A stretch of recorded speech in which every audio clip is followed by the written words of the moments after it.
सर्दियों का मौसम चल रहा था। सभी पक्षी जंगल में आग ताप रहे थे। तभी वहाँ पर एक काला कौवा आ जाते हैं और आकर बैठते हैं। तुम इतना काले हो कि हम सबको अंधेरे में दिखाई भी नहीं देता। सभी पक्षी जोर जोर से हंसने लगते हैं। कौवा मन ही मन इसका बदला लूंगा कहकर वहाँ से चले जाते हैं। जाते जाते उसे एक जादूगर पक्षी का पत्र मिल जाता है।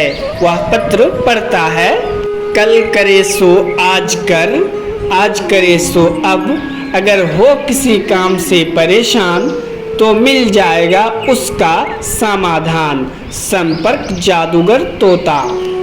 भूरा कौवा वह पत्र पढ़कर वह जादूगर तोता के पास चला जाता है। अरे भूरे कौवे, आ गए तुम? जादूगर जी, आपको मेरा नाम कैसे पता? ये मेरा सालों का तपस्या है बच्चे। तुम्हें जो चाहिए वो सिर्फ मैं दे सकता हूँ। क्या तुम मुझे सुंदर बना सकते हो? मैं जादूगर हूँ और मैं कुछ भी कर सकता हूँ, लेकिन बदले में तुम्हें कुछ देना पड़ेगा। मैं जो मांगूंगा। भूरे कौवे तोते की हर बात मान लेते हैं। जी तोते महाराज, मैं सभी काम कर दूंगा, लेकिन आप मुझे बदले में खूबसूरत कर दीजिए। तो ठीक है, तुम अगले अमावस्या की रात आने तक तुम जितना पंख जमा कर सकते हो कर लो। जितना पंख होगा उतना तुम खूबसूरत लगोगी। और हाँ कवि, मैंने जितना बात कहा हूँ वह गौर से सुन लिया ना? तुम्हें मालूम है क्या बोला हूँ? फिर गोरे कौवे वहाँ से चले जाते हैं। वह खूबसूरत बनने के लिए कोई भी हद से गुजरने को तैयार थे। वह अगला अमावस्या की रात सभी पक्षियों का पर निकाल निकाल कर रखते थे। क्या हुआ बुलबुल, तुम इतना परेशान क्यों हो? बताओ लाडो, मेरा पंख दिन ब दिन कम ही हो रहे हैं, जबकि मैं डेली उसे बड़ा करने के लिए तेल लगाता हूँ। हाँ बुलबुल, मेरे भी दिन ब दिन पर कम हो रहे हैं। अभी वहाँ पर सभी पक्षी आ जाते हैं, जिसके भी पर गायब हो रहे थे। नहीं नहीं, ऐसे कैसे हो सकते हैं? या कोई साजिश या फिर कोई हम पंछियों में बीमारी हो गई है, इसीलिए हम सभी का पर दिन ब दिन कम होते जा रहे हैं। इधर काला कौवा अपने मन ही मन सोच रहा था और विचार कर रहे थे। ऐसे कैसे हो सकता है? सभी पक्षी का पर गायब हो रहे हैं, लेकिन मेरा तो कोई पर गायब नहीं हुआ है। जरूर ये किसी पक्षी की साजिश होंगे। सभी पक्षी तोता राजा को बताने के लिए सोच रहे थे। इधर काला कौवा अमावस्या की रात का फायदा उठाकर सभी पक्षी के पंख को एक थैले में लेकर वह तोता राजा के पास जा रहे थे। मौसम बहुत अच्छी थी, तारा उगे हुए थे और वह तोता जादूगर के पास पहुंच जाते हैं। अरे भूरे, तुम आ गए हो? मैं तुम्हारे ही इंतजार में बैठी हुई थी। तुम सुनो मेरी बात, वहाँ पीछे में जो जादुई पानी रखी हुई है उसमें तुम डुबकी लगा दो, और याद रखना तुम्हारी आंख तक ना जाए, नहीं तो तुम अंधे भी हो सकती हो। इसीलिए तुम आंख तक ना ले जाकर कांधे तक ही पानी रखना। ठीक है तोता महाराज जी, मैं वैसे ही करूँगा। भूरा कौवा जादूगर तोते की बात सुनकर उस पानी में नहाना शुरू कर देते हैं। वह बताई हुई विधि के मुताबिक नहाकर वहां आकर बैठ जाते हैं। आ गए तुम नहाकर? तुम अब आंखें बंद कर लो और मेरे कहे बिना तुम आंख मत खोलना। जादूगर तोता अपना मंत्र पढ़ना शुरू करता है। इंग मिलिंग सर्वलिंग भूत भविष्य वर्तमान बलिंग। भूरा कौवा जो है सबसे काला, वह बदल जाए सबसे सुंदर और सबसे अच्छा वाला। और जादूगर तोता सारा पंख उस पर फेंक देते हैं।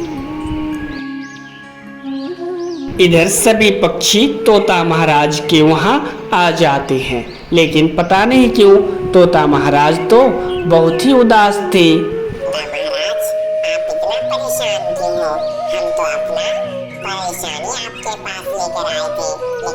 तो दूसरे ही परेशान में खोए हुए हो। लाडो, मैं इसलिए चुप हूँ क्योंकि मेरा विरासत में दिए हुए मुकुट जो था वह चोरी हो गया है और मैं बिना मुकुट का क्या कर सकता हूँ। मेरा तो कोई हैसियत भी नहीं है। आप चिंता नहीं कीजिए राजा जी, मुझे शक है कि यह चोर मेरा भाई भूरा ही हो सकता है, क्योंकि सभी पक्षी का पर गायब होते हैं लेकिन हमारा पैर तो कभी गायब ही नहीं हुआ। मेरे पास इसका समाधान है।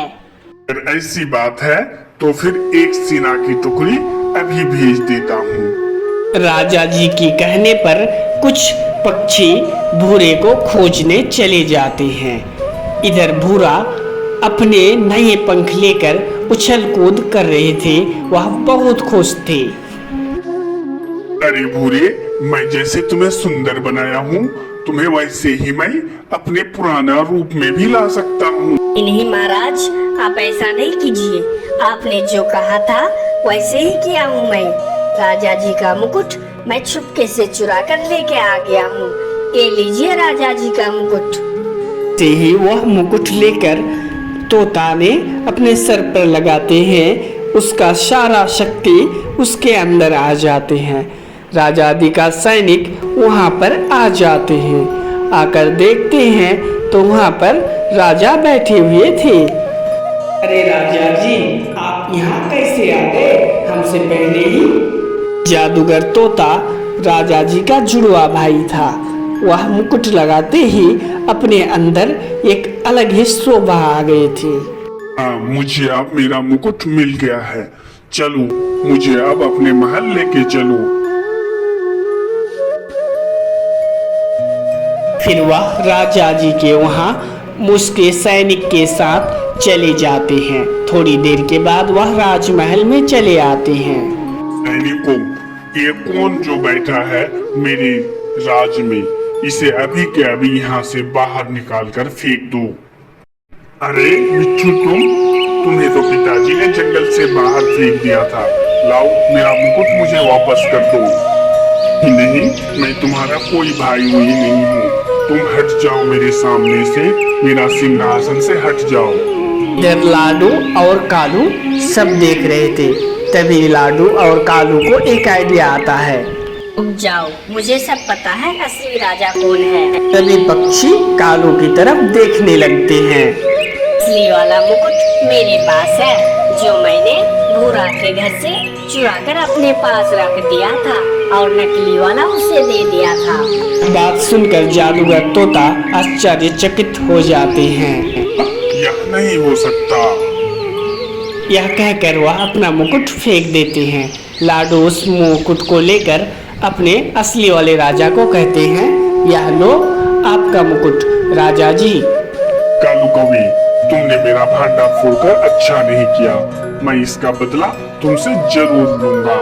निको, इस बहरूपीय तोते को अपना कालकोठी में डाल दो। राजा को अपना मुकुट मिल चुका था। वह बहुत खुश थे। सभी पक्षी अपने अपने घर की तरफ चले जाते हैं। तभी वहाँ पर बारिश हो रहे थे और काला कौवा बाहर में आकर मजे ले रहे थे और वह कहते थे, जंगल का सबसे खूबसूरत पक्षी कौन है? कौन है? कौन है?